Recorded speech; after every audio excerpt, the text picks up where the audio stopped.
এখানে দেখতে পাচ্ছেন একটি প্লেন সুন্দরভাবে মেরি ক্রিসমাস লেখাটাকে এক মাথা থেকে আর এক মাথা বয়ে নিয়ে চলে যাচ্ছে।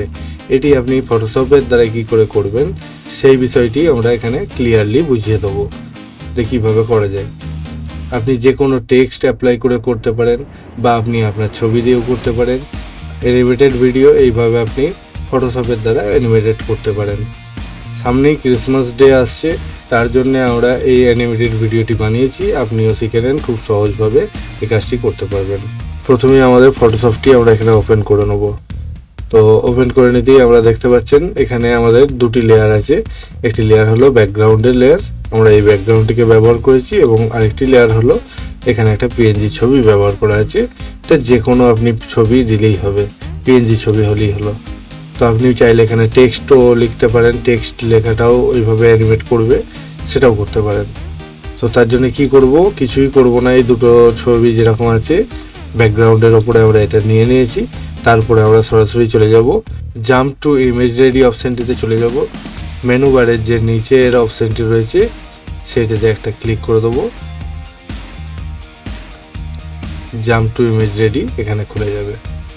তো এটাকে আমরা কি করব, এখান থেকে প্রথমেই আমাদের একটা কাজ হলো, এখানে যাব আমরা উইন্ডোজ থেকে আমরা চলে যাব এখানে।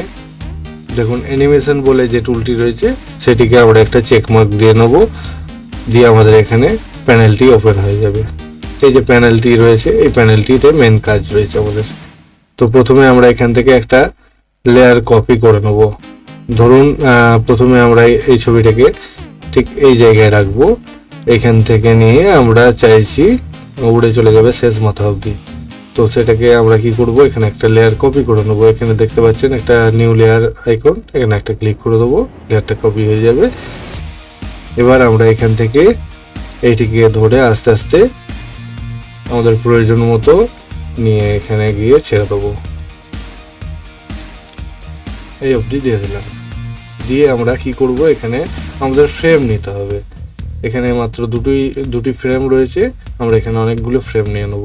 তার জন্য দেখুন এখানে আমাদের টুইন্স অ্যানিমেশন ফ্রেমটি রয়েছে, এখানে একটা ক্লিক করে দেবো। এখানে আমাদের মোটামুটি 100টা ফ্রেম নেওয়া যায়। তো এখানে আমরা 100টা ফ্রেম নিয়ে নেবো। 100 লেখাই আছে দেখতে পাচ্ছেন এখানে। তো দিয়ে এখানে আমরা কি করব, ওকে করে দেবো। দেখুন এখানে আমাদের লেয়ারগুলো 100টা লেয়ার এখানে হয়ে যাবে। আমাদের কাজটি এখানে কমপ্লিট হয়ে গেল। তো আমরা কি করব, প্লে করে দেখে নেব প্লেনটা ঠিকঠাক যাচ্ছে কিনা। প্লেনটা ক্রিসমাসটাকে নিয়ে ঠিক আস্তে আস্তে উঠে চলে যাচ্ছে।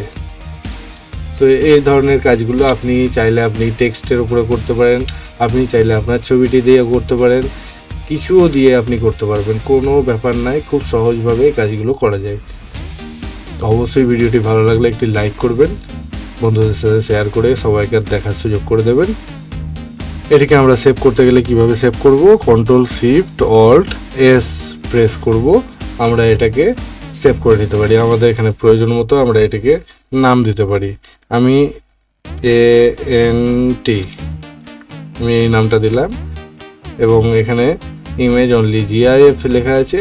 এটিকে ধরে আমরা এখানে নিউ ফোল্ডার আছে, নিউ ফোল্ডারে সেভ করে দেবো। তাহলে আমাদের এটা সেভ হয়ে যাবে। দেখুন রেন্ডার হয়ে যাচ্ছে খুব কম টাইমের মধ্যে, 2-4 সেকেন্ডের মধ্যে এটা রেন্ডার হয়ে গেল। আমরা যদি এখানে কেটে দিই, আমি আপনাকে দেখাই, আমরা এটাকে কেটে দিলাম এবং এখানে দেখাচ্ছি আমি আমাদের কোথায় সেভ হলো। এখানে এই যে আমাদের দেখতে পাচ্ছেন এখানে সেভ হয়ে গেছে। তো এইভাবে সুন্দর সুন্দর করে আমরা ফটোশপের দ্বারা সুন্দর করে আমরা এখানে অ্যানিমেটেড ভিডিও তৈরি করে নিতে পারি। সবশেষে আপনাদের সুস্বাস্থ্য কামনা করে আজকের মতো ভিডিওটি শেষ করলাম। তো আবার দেখা হবে পরবর্তী কোনো ভিডিওতে। ভালো থাকবেন সবাই।